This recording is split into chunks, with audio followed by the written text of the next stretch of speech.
ज्ञानतिमिरन्धस्य ज्ञानञ्जनशलाकया चक्षुरुन्मिलितं येन तस्मै श्री गुरवे नमः।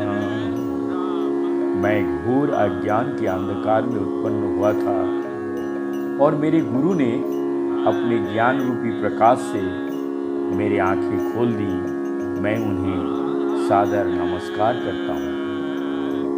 श्री चैतन्य मनोभीष्टं स्थापितं येन भूतले स्वयं रूप कदा महं ददाति स्पदान्तिकम्। श्रील रूप गोस्वामी प्रभुपाद कब मुझे अपने चरण कमलों में शरण प्रदान करेंगे, जिन्होंने इस जगत में भगवान श्री चैतन्य महाप्रभु की इच्छा की पूर्ति के लिए प्रचार अभियान का स्थापना की है। इसी के साथ हमारे गुरु वर्ग, गुरु परंपरा और चारों संप्रदाय के साधु संत महंत जो जहाँ पे जिस अवस्था में है, सभी को मेरा कोटि कोटि दंडवत प्रणाम करते हुए हम लोग सुन रहे थे श्रीपाद लोकनाथ गोस्वामी महाराज और श्रीपाद भूगर्भी गोस्वामी महाराज के जीवनी पर आधारित कुछ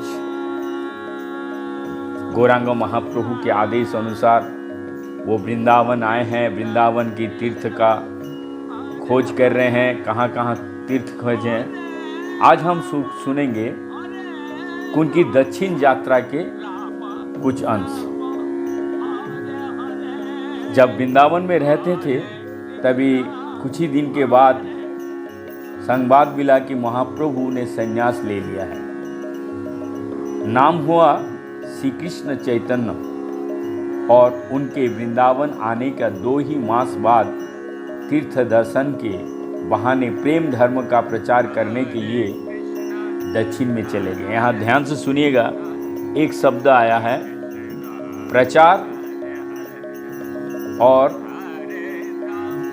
धर्म प्रचार, लेकिन गौरांग महाप्रभु का जो प्रचार है वो प्रचार किस प्रचार का यहाँ बात किया है, जो शब्दों का है प्रेम धर्म प्रचार। कृष्ण प्रेम का जो आनंदित है, हमने पहले ही सुने हैं कि ईश्वरपुरी और उनके जो गुरु महाराज श्रीपाद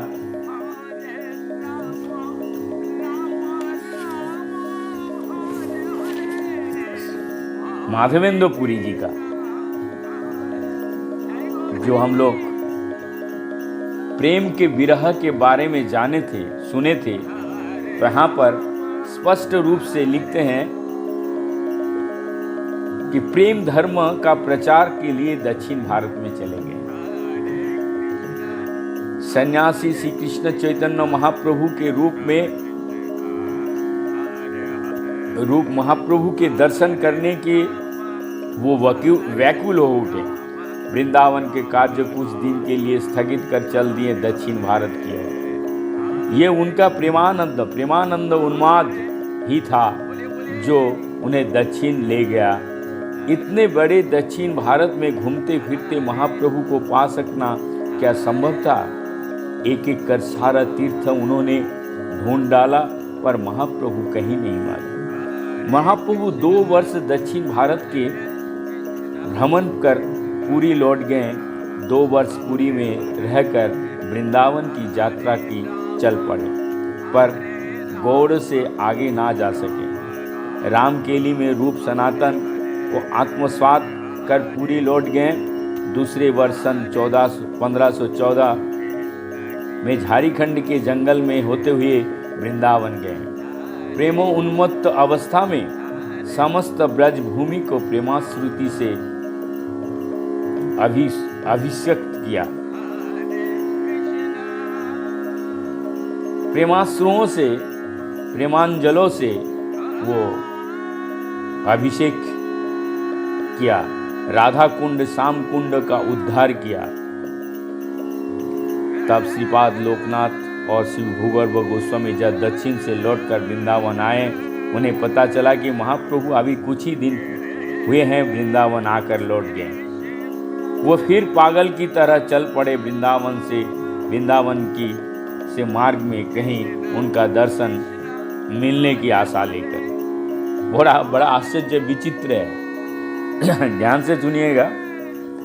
जब गौरांग महाप्रभु दक्षिण में गए तो दक्षिण के सारे तीर्थ स्थान भूगर्भ गोस्वामी और श्रीपाद लोकनाथ गोस्वामी ढूंढ लिए, नहीं मिला।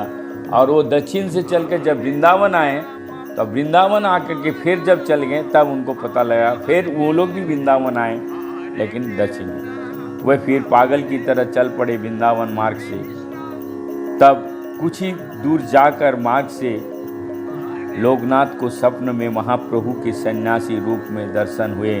उन्हें कहा,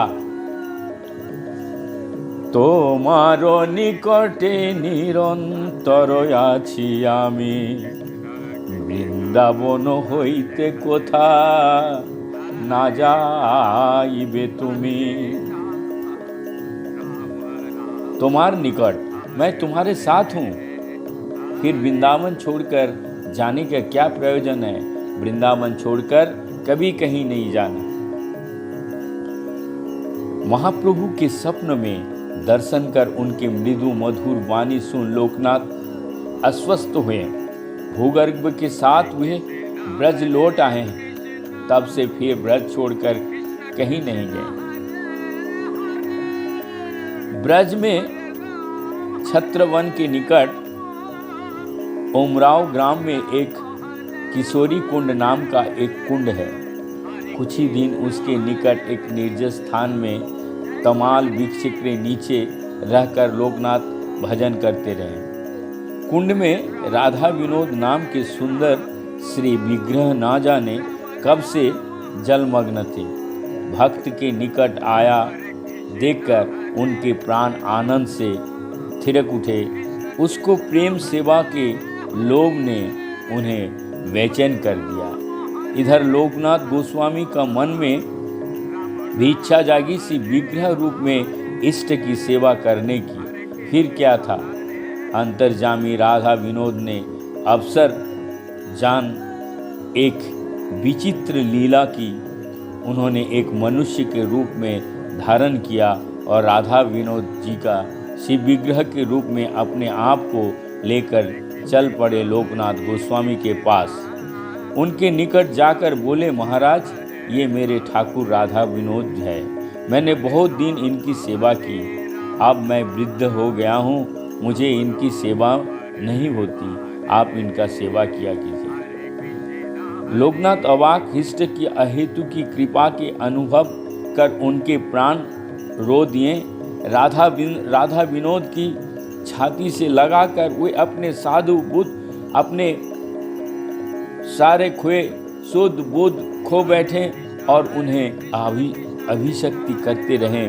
ब्रह्म ज्ञान होने पर उन्होंने देखा कि वो व्यक्ति जी जो राधा विनोद को लेकर आया था, ना जाने कहाँ अदृश्य हो गया। वो कौन था और इतनी बड़ी कृपा कर ये कहाँ चला गया? ये चिंता उन्हें व्याकुल कर रहे थे। उसी समय राधा विनोद मुस्कुरा दिए और बोले, मुझे और कौन लाएगा, मैं स्वयं ही आया हूँ। उमराव गांव के निकट विपिन में जो किशोरी कुंड है उसमें पड़ा था। तुम्हारे उत्कंठा देख व्याकुल हो यहाँ चला आया हूँ। शीघ्र कुछ खाने के दो, मैं बहुत दिन से भूखा हूँ। এই উমরাও গ্রামে বিপিনে বসতি, এই যে কিশোরী কুণ্ড এথা মোর স্থিতি। তোমার উৎকণ্ঠা দেখি ব্যাকুল হইল, কে মোর আনিবে মুই আপনি আইল। শীঘ্র করি মোরে কিছু कराओ भोजन भक्कन। हाय रे प्रभु, अनंत कोटि ब्रह्मांड के जीवों का आप पोषण करते हैं। नवजात शिशुओं की क्षुधा मिटाने के लिए माँ के स्तन में दुग्ध उत्पन्न करते हैं। चिड़ियों को, बच्चे को तक का पेट भरने के लिए उनकी माँ को स्वयं उन्हें ना खाकर उनको खिलाने का प्रवृत्ति देते हैं, पर अपना पेट स्वयं नहीं भर सकते हैं। चातक जैसे ही चाहे जितना वृष्टि होती है, स्वाति नक्षत्र के जल से ही अपने तृष्णा बुझाता है, वैसे ही आप अनंत प्रकार के परम अस्वस्थ सामग्री उपलब्ध होते हुए भी केवल भक्त की प्रेम से समर्पित साग पात और फूल मूलादि से ही अपने खुदा मिटाते हैं। दुर्योधन का राजभोग आपको नहीं सहता, नहीं अच्छा लगता, फिर विदुर की पत्नी के केले के छिलके या सबरी के झूठे वैर देख आपके लार टपक पड़ती है। भूख ना हो तो भी जठराग्नि सुलग पड़ती है। आप अपने भूख प्यास के लिए अपने भक्तों पर उसी प्रकार निर्भर रहते हैं जिस प्रकार नवजात शिशु अपने माँ पर। आप संसार भर के पोषण करते हैं, पर आपका पोषण करते हैं आपके प्रिय भक्त ही। धन्य हैं आपके भक्त जिन्हें आप अपने सेवा के ऐसा अवसर देते हैं। श्रीपाद लोकनाथ ने प्रेमानंद से उत्फुल्ल होकर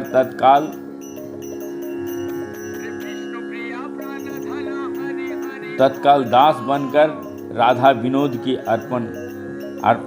राधा विनोद तत्काल जो है लोकनाथ प्रेमानंद उत्फुल्ल होकर के राधा विनोद सिंह में सेवा में लग गए। तीर्थोद्वार कार्य के साथ साथ प्रारंभ हुए लोकश्री आचार्य लोकनाथ महाराज गोस्वामी महाराज की राधा विनोद की प्राण भरी प्रेम सेवा। निष्किंचन अरण्यचारी कंगाल लोकनाथ के पास प्रभु की सेवा के योग्य उपकरण तो थे ही नहीं, पर वे सामर्थ्य अनुसार उनकी सेवा में कोई कसर ना रखी। नित्य प्रातः वन तुलसी और वन फूल लाकर उनकी पूजा करते, वन के साग पात और फलादि से भोग रात संपन्न करते हुए पुष्प शैया पर उन्हें सायन करते। ग्रीष्मकाल में वन के पत्तों में से उन्हें पंखा झेलते, वर्षा और शीतकाल में स्वयं वृक्ष के नीचे बैठे भीगे हुए ठंड से सिकुड़ा करते। पर राधा विनोद की कटोर में विराजमान कर निश्चित रहते। नित्य की सेवा पूजा ध्यान आदि समाप्त कर भूगर्भ के साथ ले लीला स्थलीय को खोज में जहाँ तहाँ निकल जाते। तीर्थ द्वार में राधा विनोद का योग, पर कभी कभी लीला स्थलियों के अनुसंधान के लिए उन्होंने बहुत दूर जाना पड़ता, लौटने में विलंब होता और राधा विनोद की सेवा में व्यवधान पड़ता। इसीलिए उन्हें सोचा कि राधा विनोद जी की भी कोई ना कोई अनुसंधान, राधा विनोद जी का भी कोई ना कोई अनुसंधान कार्य में अपने साथ रखें। इससे उनका समयानुकूल सेवा भी होती रहेगी और अनुसंधान भी सहयोग रहेगा। उन्होंने उन्हीं साथ रखने की एक नई व्यवस्था की। सन का एक झोला तैयार किया सन का, और वे जहाँ भी जाते झोले में राधा विनोद को विराजमान कर उसे कंठमाला की तरह गले में लटका लेते। जैसे ही झोला ही हो राधा विनोद का चलता फिरता मंदिर।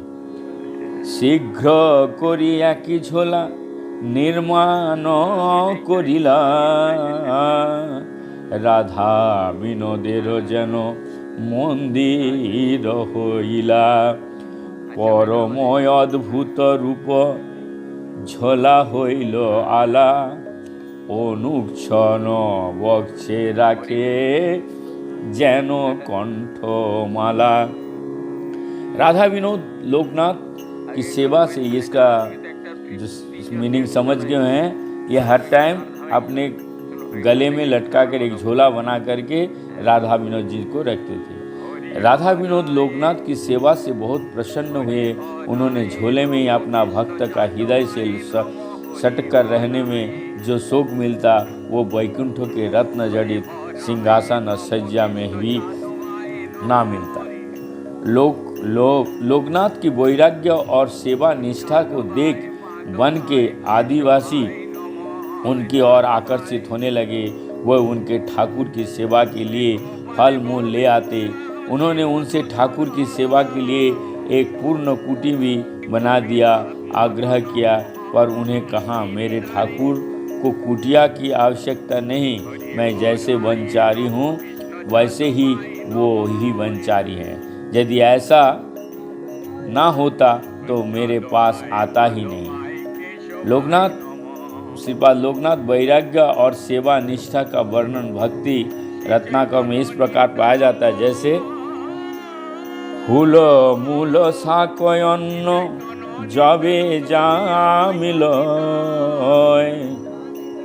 যত্ন তাহা ঋষি রাধা বিনোদ সমর্পয় বর্ষা শীত দিতে এই বৃক্ষ তলে বাস সঙ্গে জীর্ণ কাথায়তে জীর্ণ বহির্বাস আপনি হাত সিক্ত অতিবৃষ্টি নিরয় ঠাকুরের রাখিতায়ে বৃক্ষের কোটরে অন্য সময়েতে জীর্ণ ঝোলাই লইয়া রাখিতেন বক্ষে অতি उल्लासित होइया।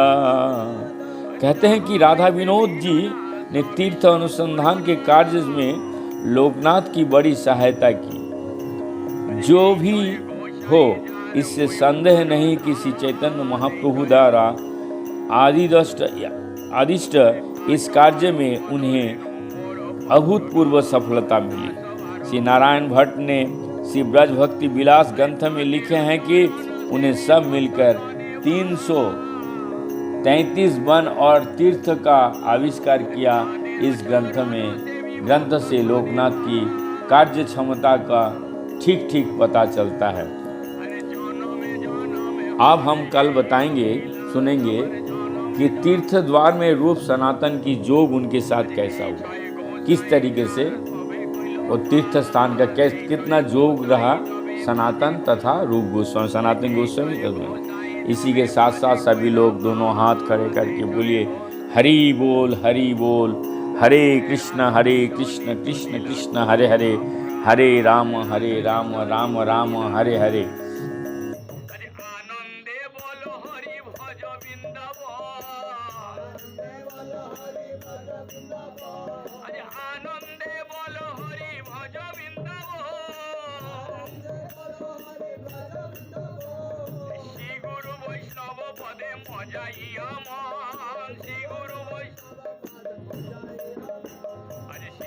বৈষ্ণব পাদ পদ্ম করিয়া শ্রী গুরু বৈষ্ণব পাদ আরে নাম সংকীর্তন কহে নরতম দাস, নাম সংকীর্তন কহে হরি হরায় নম কৃষ্ণ যাদবায় নম যাদবায় মাধবায় কেশবায় নম হরি হরায় নম কৃষ্ণ